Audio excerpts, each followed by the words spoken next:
Subscribe কৰক Akhol the Assamese kitchen চেনেলটো বেল আইকনটো press কৰক লেটেষ্ট ভিডিঅ'ৰ নটিফিকেশ্যন পোনপ্ৰথমে পাবলৈ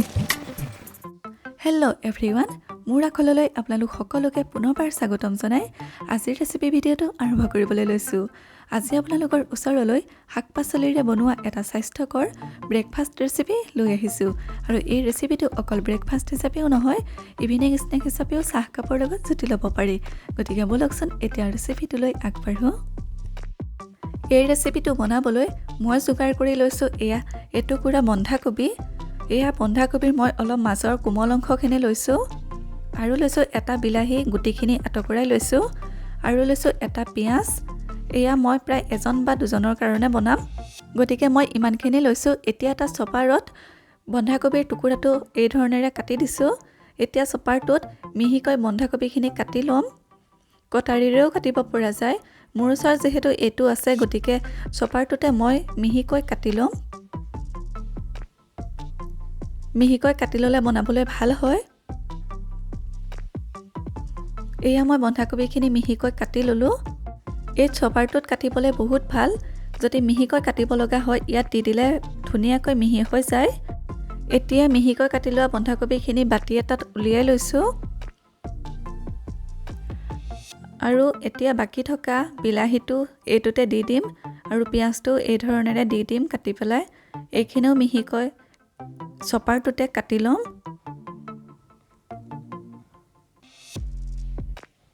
যিমান বনাম বুলি ভবা হয় সেই অনুসৰি জোখবোৰ ল'লে হয় মই এজন বা দুজনৰ কাৰণে বনাইছোঁ কাৰণে ইমানখিনি লৈছোঁ এতিয়া এইখিনিও মিহিকৈ কাটি ল'ব লাগিব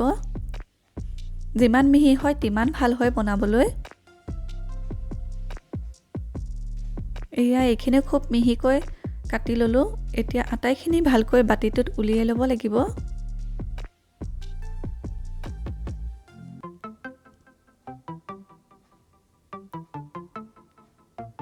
এইটো এটা খুব স্বাস্থ্যকৰ ৰেচিপি হয় খুব কম সময়তে বনাব পাৰি আৰু খাবলৈও বিৰাটেই সোৱাদ লগা হয়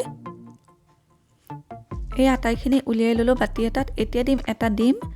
ডিমটো মই বেলেগকৈ বাতি এটাত ভাঙি লৈছোঁ নহ'লে কেতিয়াবা ডিম বেয়া ওলায় তেতিয়া গোটেই বস্তুখিনি নষ্ট হৈ যায় সেইকাৰণে বেলেগকৈ এই ধৰণেৰে ভাঙি ল'লে তেতিয়া বেয়া ওলালেও একো চিন্তা নাই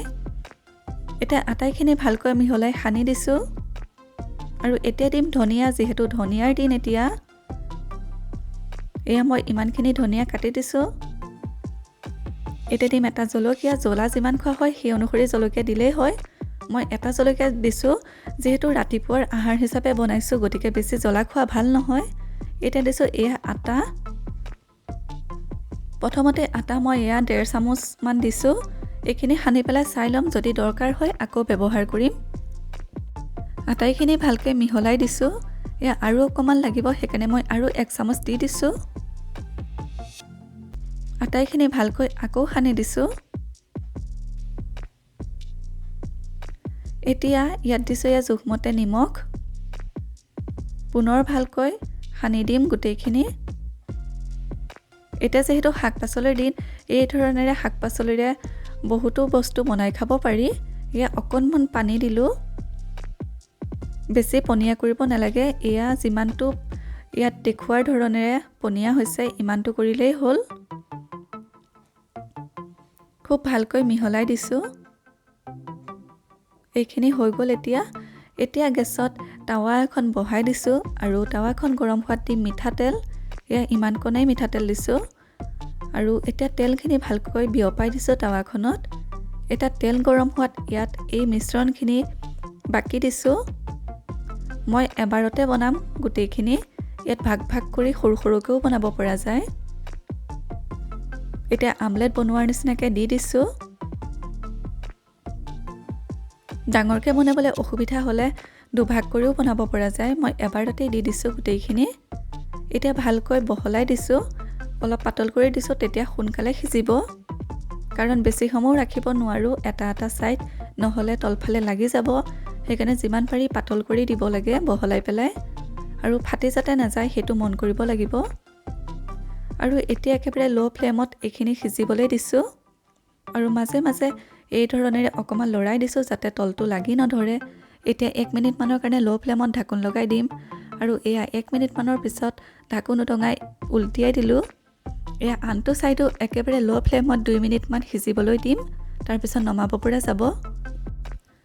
আৰু এয়া আনটো ছাইডো সিজাৰ পিছত এয়া ষ্টিলৰ কাঁহী এখনত উলিয়াই ল'লোঁ। এয়া খুব ধুনীয়া হৈছে। এই ধৰণেৰে খুব কম সময়তে আৰু সহজতে আমি ব্ৰেকফাষ্ট হিচাপে বনাই খাব পাৰোঁ। আৰু আবেলিৰ চাহকাপৰ লগতো জুতি ল'ব পাৰোঁ। এটা যিহেতু শাক পাচলিৰ দিন, গতিকে বিভিন্ন ৰেচিপি বনাব পৰা যায়। এয়া খুব ধুনীয়া হৈছে, চাওকচোন আপোনালোকে।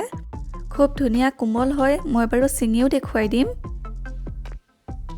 এয়া এডোখৰ ছিঙি দেখুৱাই দিছোঁ। এয়া খুব ধুনীয়া কোমল হৈছে আৰু খাবলৈও বিৰাটে টেষ্টি হয়। এতিয়া টমেটো চচৰ লগত বা গ্ৰীণ চাটনিৰ লগত খাব পৰা যায়।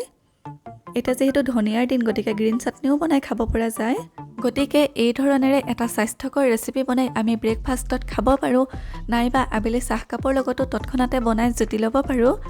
আৰু ল'ৰা ছোৱালীকো এই ধৰণেৰে বনাই শাক পাচলিবোৰ খুৱাব পাৰি। নহ'লে সিহঁতে শাক পাচলিবোৰ খাবলৈ বেয়া পায়, কিন্তু এই ধৰণেৰে বনালে সিহঁতেও খাবলৈ ভাল পাব।